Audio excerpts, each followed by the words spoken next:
ओम।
आनंद अवस्था में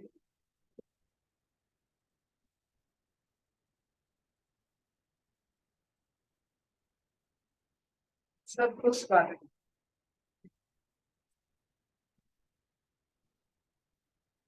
आत्म पूजन की पहली सोपान ओंकार नाथ स्मरण।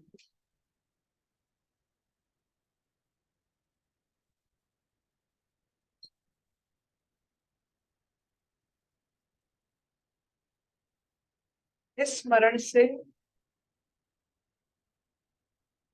क्षण भंगुर ये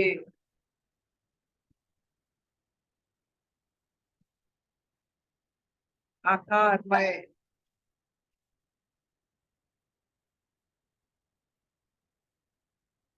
स्थिति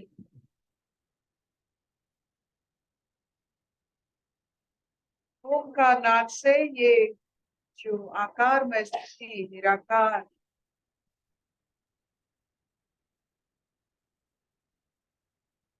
स्थिति में बदल जाता।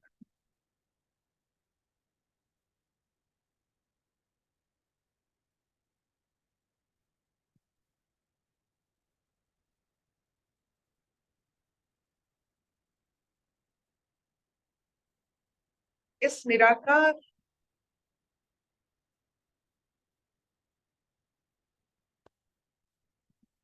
ट्रांसफॉर्मेशन जो आप खुद करते हो, आकार को निराकार बनाना और निराकार से आकार की उत्पत्ति करना, शायद ये आध्यात्मिक चेतना का एक अंश है।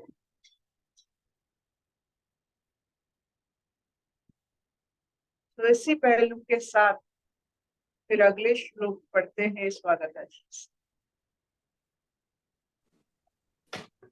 हरिओम अर्पिता। आत्म पूजा की श्रृंखला शुरू करते हैं।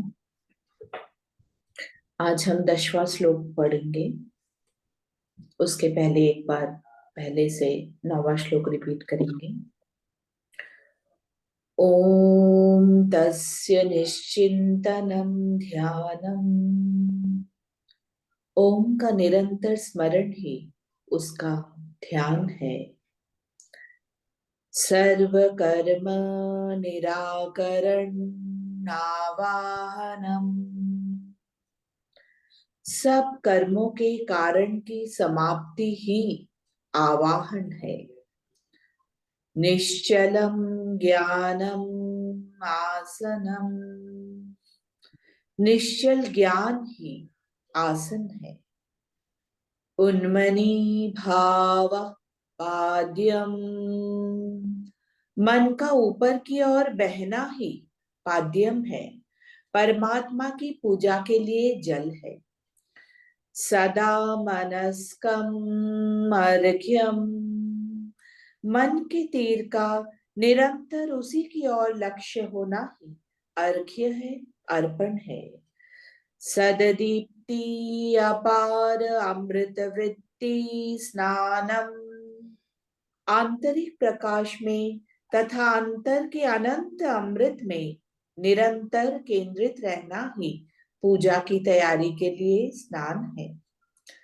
सर्वत्र भावना गंधः, सब जगह उसी की अनुभूति ही एकमात्र गंध है। दृक् स्वरूप अवस्थानम अक्षता, अपने भीतर साक्षी स्वभाव में स्थिर हो जाना ही अक्षत है, जो कि बिना निखारा व बिना टूटा ही पूजा के काम आता है। चिदाप्ति ही पुष्पम, चेतना से भरे होना ही पूजा के लिए पुष्प है। आज के श्लोक में कहते हैं, चिदाग्नि स्वरूपम धूपः, चिदाग्नि स्वरूपम धूपः, स्वयं के भीतर चैतन्य की अग्नि को जलाना ही धूप है। स्वयं के भीतर चैतन्य की अग्नि को जलाना ही धूप है। Igniting fire of consciousness within is dhoop for worship. Hari Om.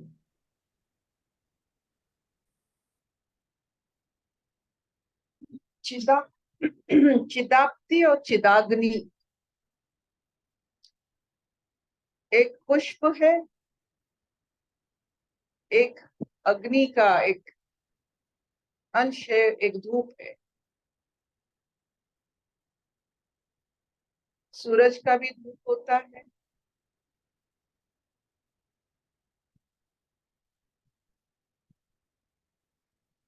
मनुष्य बनाया हुआ एक महक भरा अग्नि से जो प्रज्वलित होता है वो भी धूप होता है।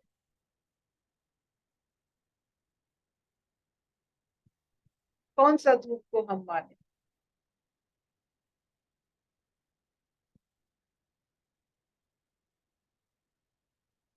मैनमेड फ्रेग्रेंस या सूरज का प्रज्वलित उज्जवल जाज्वलमान अवस्था, किसको हम धूप?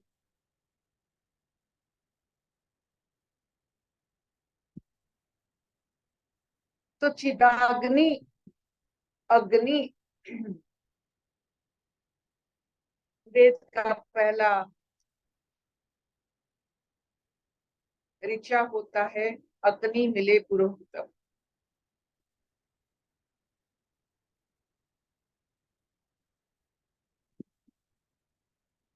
तो अग्नि ही वो श्रेष्ठ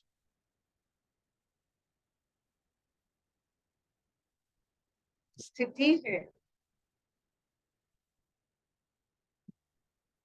जिस स्थिति में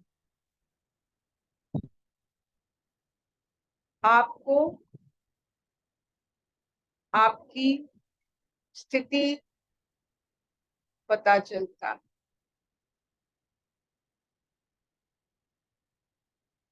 चिदाग्नि चैतन्य जब प्रज्वलित होता है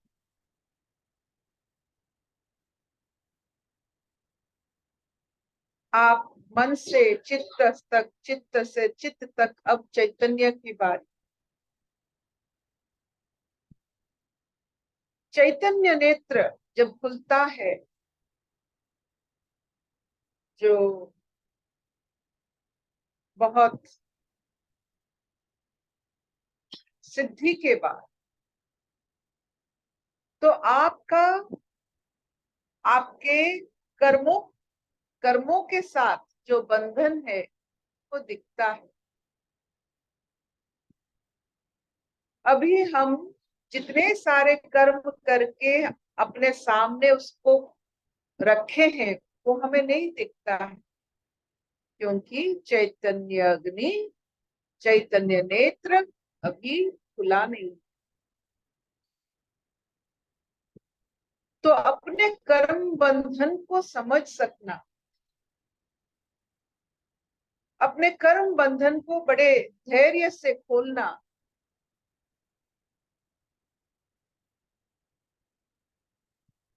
आगे होने वाला अनुभूति को समझ लेना, टू फोरसी, वो चैतन्य नेत्र के कारण होता है।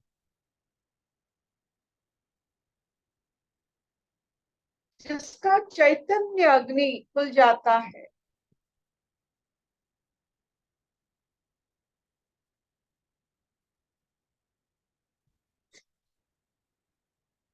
उस इंसान को, उस महामानव को अपने कर्मों से, किया हुआ कर्म से भय नहीं लगता।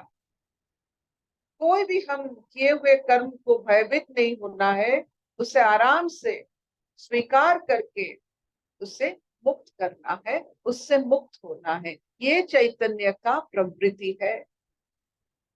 एक बार कोई भी चैतन्य पूर्ण इंसान जब अपने इस अग्नि तत्व में पहुंच जाता है, उसमें वो अग्नि की जो धूप या वो जो तेज आ जाता है, कोई भी अपने किया हुआ कर्म को वो भस्म कर सकता है। चैतन्य से आपका प्रारब्ध भस्म होता है।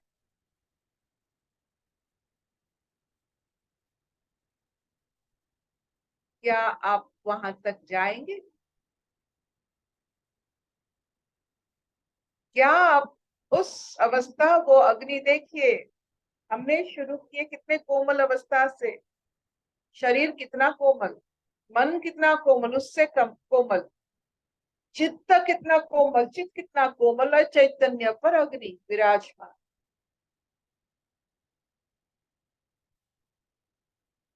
जो चैतन्य तक जाते हैं वो अपने हर एक प्रारब्ध को भस्म कर सकते हैं। कैसे भस्म करते हैं? धैर्य से, स्वीकार से, क्रोध से नहीं। भस्म का हर समय क्रोध एक अवस्था नहीं होता है, भस्म एक अग्नि अवस्था होता है।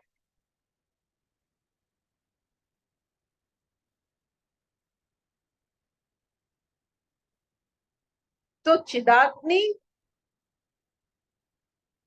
एक ऐसा प्रज्वलित अवस्था है जिसमें प्रारब्ध तो भस्म होता है और वो धूप का प्रतीक है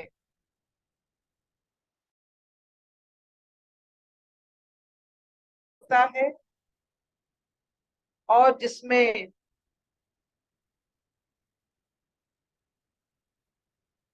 सुगंध, महक निकलता है, वो भी धूप होता है।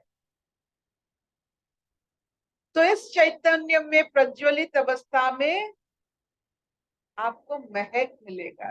किसका महक?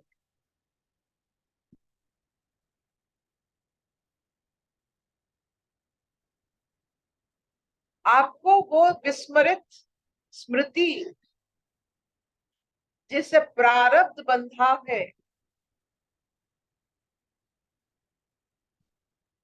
आपको हर प्रारब्ध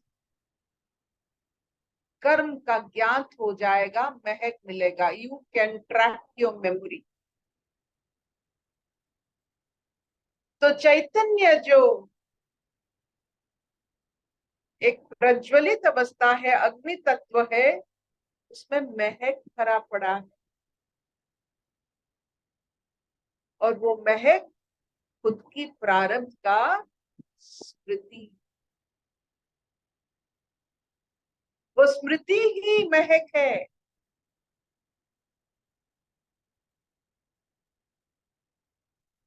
जो आप आपके ज्ञान के अनुसार, आपकी त्रिकालदर्शी होने के अनुसार उसे व्यवहार करके समाप्त करें।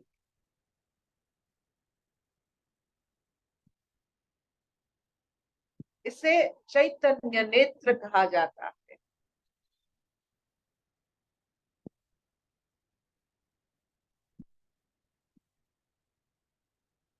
इस नेत्र को खोलने से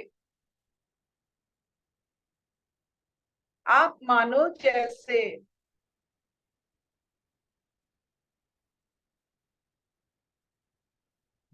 एक स्थिति में पहुंच जाएंगे, कोई कैसे भी आपको कोई बंधन में नहीं बांध सकता है। प्रकृति की कोई बंधन आपको नहीं बांध सकता है, क्योंकि आप चिदाग्नि चिदाग्नि आपका जागृत है। आप अग्नि तत्व में, पत्थर, जल, वायु, अग्नि, ये जो सब स्टेट्स होते हैं, स्थिति होते हैं, इस स्थिति में, हर एक स्थिति में एक अनुभव होता है। पत्थर, जब हम पत्थर बनते हैं, अनुभूति अलग। जब हम जल बन जाते हैं, बह जाते हैं, अनुभूति अलग। जब हम वायु बन जाते हैं, अनुभूति अलग। जब अग्नि बनते हैं, अल्टीमेट स्टेट।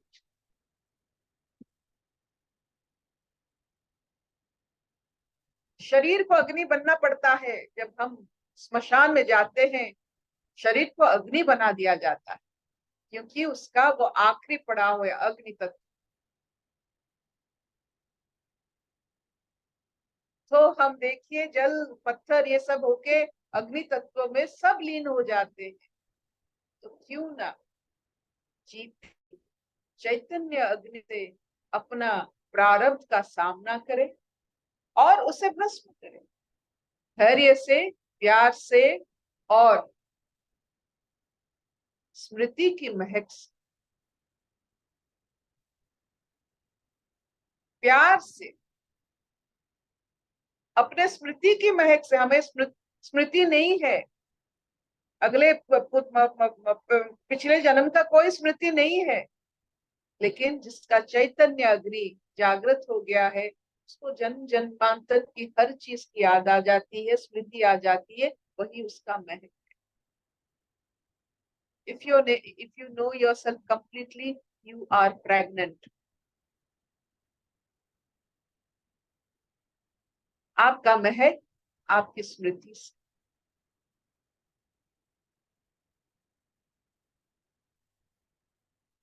क्या इतना चलेगा शबीना ने? हाँ मामा। हाँ हाँ, चलेगा चलेगा, बहुत बढ़िया।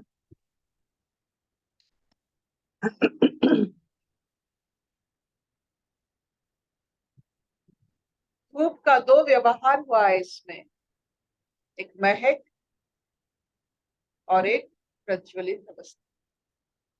प्रज्वलित अवस्था महका हुआ अवस्था।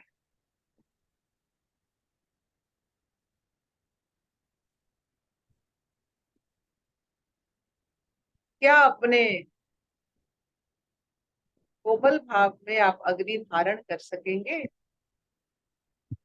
क्या अग्नि एक तीव्र भाव है? अग्नि कोमल है? नहीं है। आप देखो, अग्नि को छुओ, सबसे कोमल है।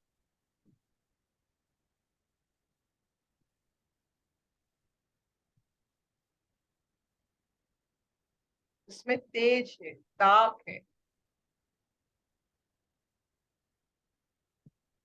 और इस अग्नि के वजह से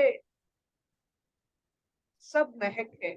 बिना अग्नि के कुछ महक नहीं। आप देखो, आपके खाने में जो महक आता है वो अग्नि की वजह से। चावल आप जब पकाते हो, जो महक आता है वो अग्नि की वजह से। खाली चावल में जितना महक है, आप उससे पका लो, आपको महक मिल जाए, अग्नि की वजह से। तो जन्म जन्मांतर की स्मृति चैतन्य अग्नि की वजह से आपको मिलेगा। आप उसे धीरज से, आपके प्रारब्ध को स्वीकार करके बड़े प्यार से बंधन से आप मुक्त हो जाओगे। स्वीकार करने से बंधन मुक्ति होता है।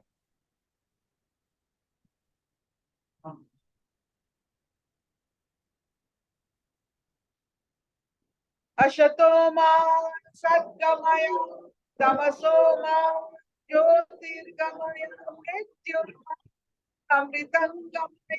सर्वे सुखिनः सन्तु सर्वे सन्तु निरामया सर्वे भद्राणि पश्यन्तु मा कश्चित् दुःखभाग् भवेत्। शान्ति शांति। कैसा होगा वो इंसान जिसको प्रारब्ध को सामना करने का साहस होगा? क्या मन से आप प्रारब्ध को स्वीकार कर सकते हैं? सिर्फ चैतन्य से, चिदाग्नि से आप प्रारब्ध को मिटा सकते हैं। वहां तक पहुंचने से आपका प्रारब्ध और कुछ नहीं रहता है। जैसे बड़े इंसान जहां खड़े हो जाते हैं वहीं से लाइन शुरू होता है। वैसे चिदाग्नि अगर एक बार स्थिति पकड़ ली तो वहीं से आपका शुरुआत, वहीं से, नो बैकलॉग।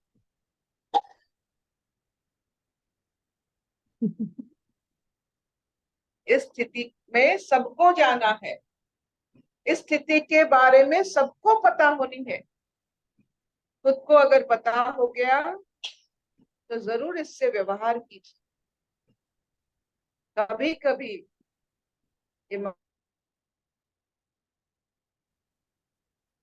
प्यार से समय लेकर अपने अग्नि अवस्था में स्थित होकर प्रारब्ध को सामना कीजिए।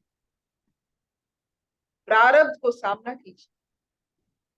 जितना सामना करेंगे उतना प्रारब्ध खत्म। लुका छुपी मत खेलिए, सामना कीजिए।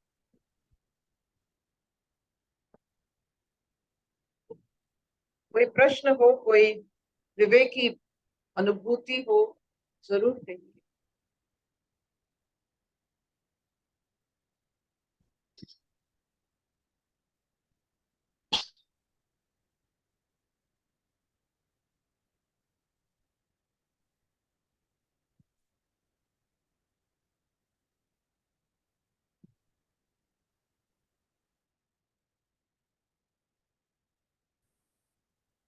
ये प्रज्वलित अवस्था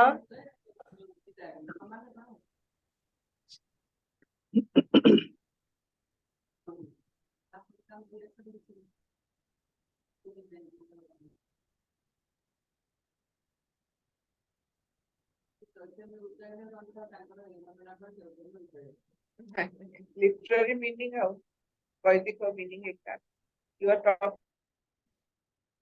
अबाउट चैतन्य उदय हरे हले अस्त में। जिसका चैतन्य उदय होता है उसका कभी अस्त नहीं होता है। वो श्री उदय होता है, शुभ उदय होता है, जिसका अस्त नहीं होता। एक बार चैतन्य उदय हो गया, अस्त नहीं होता।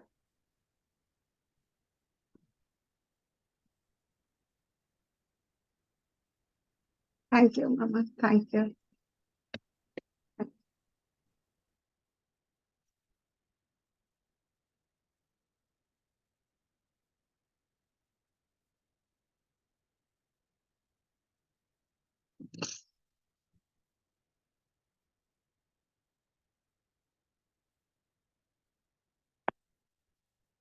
बताओ कोई। बहुत सुंदर, वो स्टेप बाय स्टेप अच्छा से बता रहा है आत्म पूजा। जी आंटी, एकदम पहले धीरे धीरे सारी सामग्री की तैयारी करके और वो सारी सामग्री जो पूजा की है वो सारी अपनी ही स्थिति से ही वो तैयार होती है। बाकी सब कुछ तो उपमा मात्र है। बहुत बढ़िया। आज पूरा आज पूरा फाइनल। ये बातें जो ज्ञान से समझ आ जाएगा ना, उसका प्रारब्ध खत्म क्या करेगा? प्रारब्ध और वो समझ खुल गई ना, प्रारब्ध कुछ होता नहीं है। भासेगा नहीं आंटी। पहले वो स्थिति में पहले ही सुहा होता है, और बाकी सब खेल होता रहता है, जैसा सिनेमा में खेल होता है। तुम्हारा लाइफ है कि प्ले हो जाए।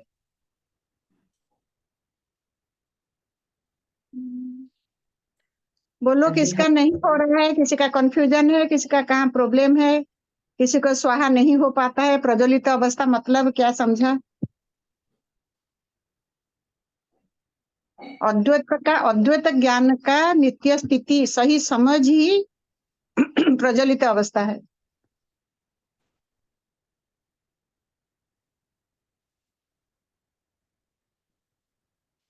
तुम्हारा चेतना में वो अग्नि पूरा फायर हो गया। Knowledge is fire. अरे प्रिया, तुम आज सुबह ज्वाइन कर लिया? हाँ, 2-3 दिन से कर रही हूँ। सुबह? हाँ, मॉर्निंग में 20-30 मिनट रहते हैं, करती हूँ।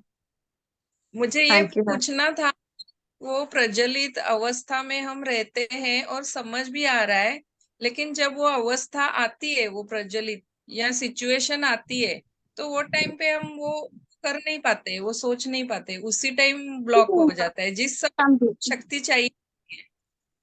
ये धीरे धीरे होगा। अभी तुमको समझ आ रहा है ये कि घटना घटेगा। जैसे अभी अर्पिता जी ने बोला ना, वो एक बार वो राइज हो जाता है, वो अवस्था, वो फिर बंद नहीं होता है। उसका कोई उतराव चढ़ाव नहीं होता है, वो कांस्टेंट रहेगा। अभी तुम क्लास प्रमोशन, अभी जैसा पीएचडी के बाद और कुछ पढ़ाई नहीं आता, समझे ना? दैट इज द एजुकेशन का फाइनल डिग्री। वो एक अवस्था के बाद, अभी वो अवस्था तक पहुंचने के लिए ऐसा ही उतराव चढ़ाव चलेगा। यही तो तुम्हारा साधना है। नहीं तो गृहस्थ में क्या साधना करोगे? क्या करोगे फिर?